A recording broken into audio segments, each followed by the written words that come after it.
months, I have seen a huge, drastic drop in the bird population.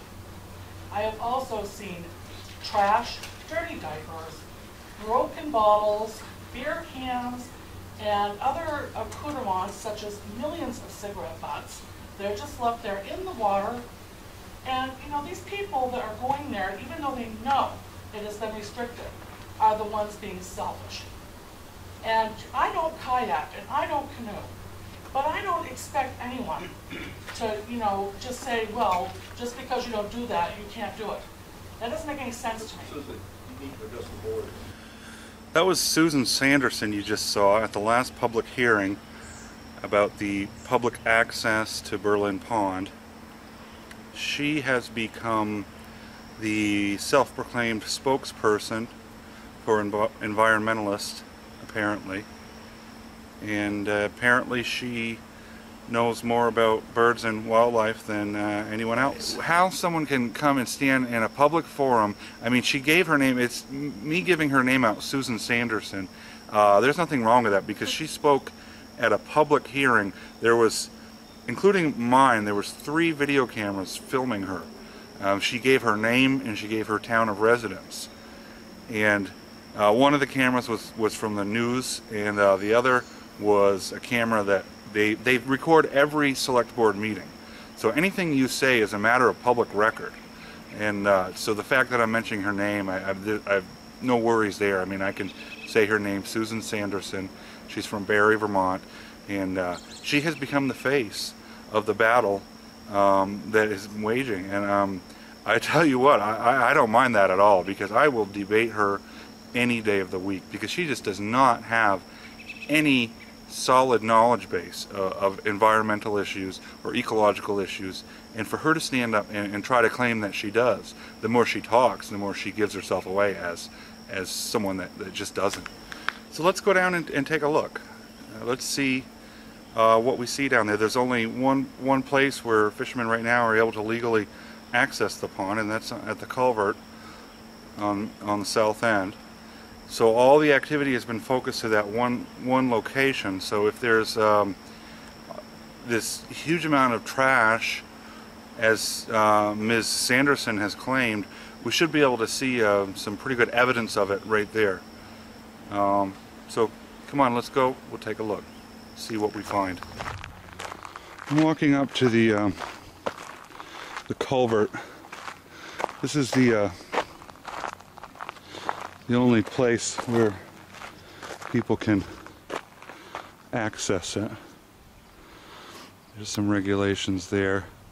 This is a spot that people have been saying there's trash. So let's just take a look.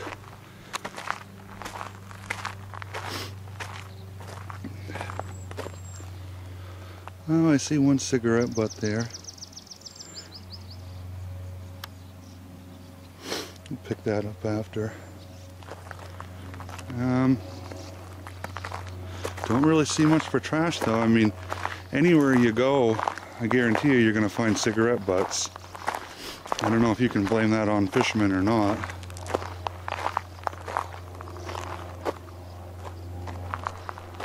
Yeah, let's just take a look at this sign. This is an illegal sign. It's not true.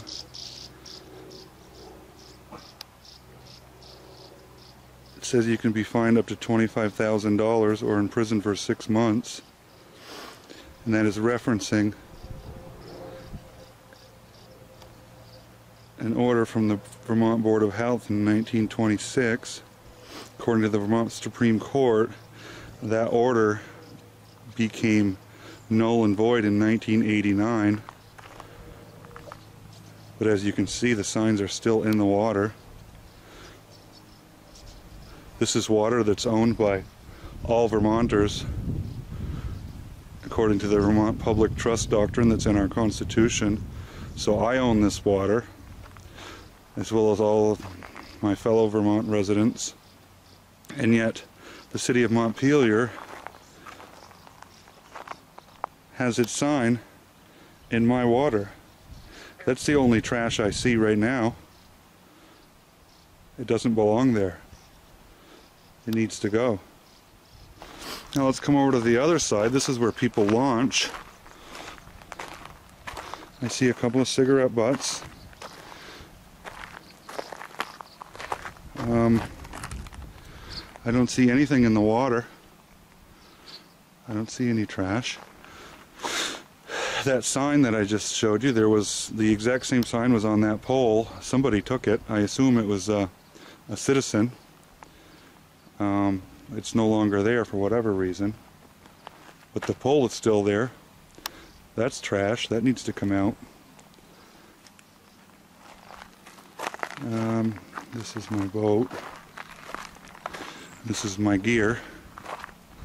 This is where people unload. There's no trash here. There's a little something there. Not sure what that is. Just a piece of tape or something. I'll take it, throw it out. This is where people walk down. I see there's a lure right there, but that's apparently something that another fisherman found, and he left it there in case the guy that lost it comes back, he can get it back. I don't think it's trash. I think that's a courtesy that you'll find in, you know, like at trailheads when someone finds a glove or something, they'll hang it on a sign and in hopes that the person that lost it will come back and it'll be there. I mean, I think it's just a courtesy. I don't think it's a matter of trash. I'm not going to take it. I'm just going to leave it, and maybe the guy that lost it will come back and get it.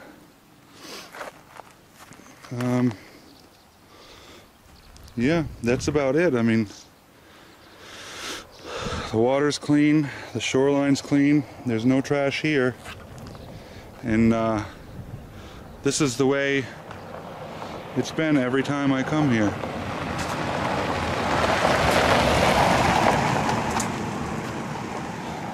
So I think that about wraps up this investigation. I'm gonna go fishing.